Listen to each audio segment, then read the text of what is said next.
New evidence shows that the NHS is not fit for purpose and it has nothing to do with what happened in 2020.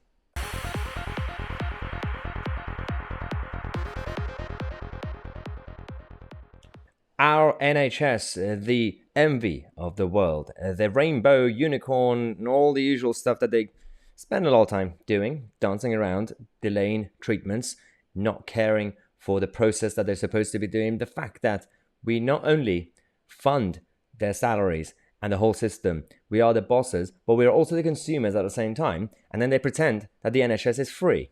It's not free. It's an insurance-based system. We have an insurance-based system based on the fact that you have to pay every single day, with whether you use it or not. Now, this is the new evidence that we now have, and it's sad. It's absolutely sad to even talk about this, because now we have heart attack and stroke sufferers who are facing almost an hour for an ambulance to arrive. An hour for an ambulance to arrive. And this also includes almost 6 million in terms of the backlog treatments that have routine treatments that have been delayed. This includes 10,000 patients who have spent 2 years in a queue for selective surgery.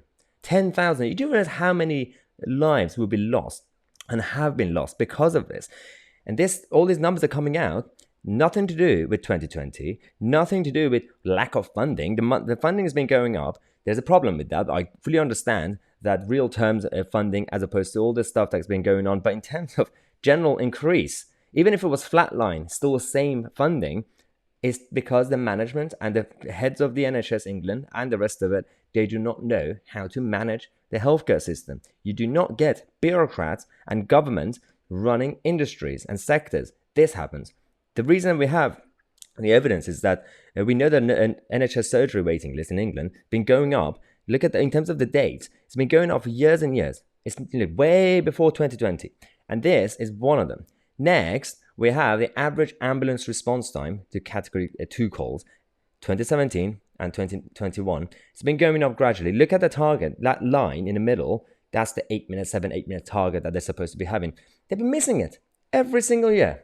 And that's been going on for years and years. And every now and then they've had a short-term period of time when, because of lack of shortage, they try to meet the target. It's just lack of a big bureaucracy destroying their target. Now, in terms of category 1 calls for ambulances, still they've been missing it.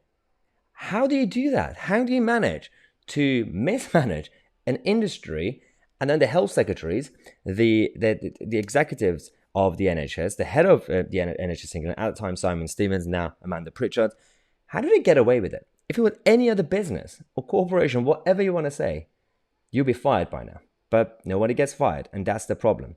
Patients waiting at least 12 hours to be seen in an A&E has also hit a record high. Again, that has gone high massively. Again, the whole NHS is not overwhelmed. The capacity has been protected. If it hadn't, then I fully understand. I would say, guys, it's just the last couple of years. It's been chaotic for them. But it hasn't. It has not been in that sense. Yes, of course, some of you who might live in some sort of, some town that the NHS Trust and the hospitals have not coped with it well, generally speaking, you would say, Maya, you're wrong. I've seen the chaos. We're talking about nationwide. We're talking about as a whole, not one local hospital in that sense. These numbers are nationwide. This is an absolute scandal. The daily hospitalization in the UK have been going down. You can see the numbers, and even compared to March, and before that even, in terms of how things have been, being coped by the medical professionals, that has not been a big problem. This is despite the fact that NHS spending, health spending overall in this country has been going up since 1979. Since 1979, overall, its spending has been going up. Again, there is that debate about real-term spending, inflation, and all that stuff. At least it has not gone down or completely been flatlined. We can say that we should throw more money at the NHS. These are not extra funding.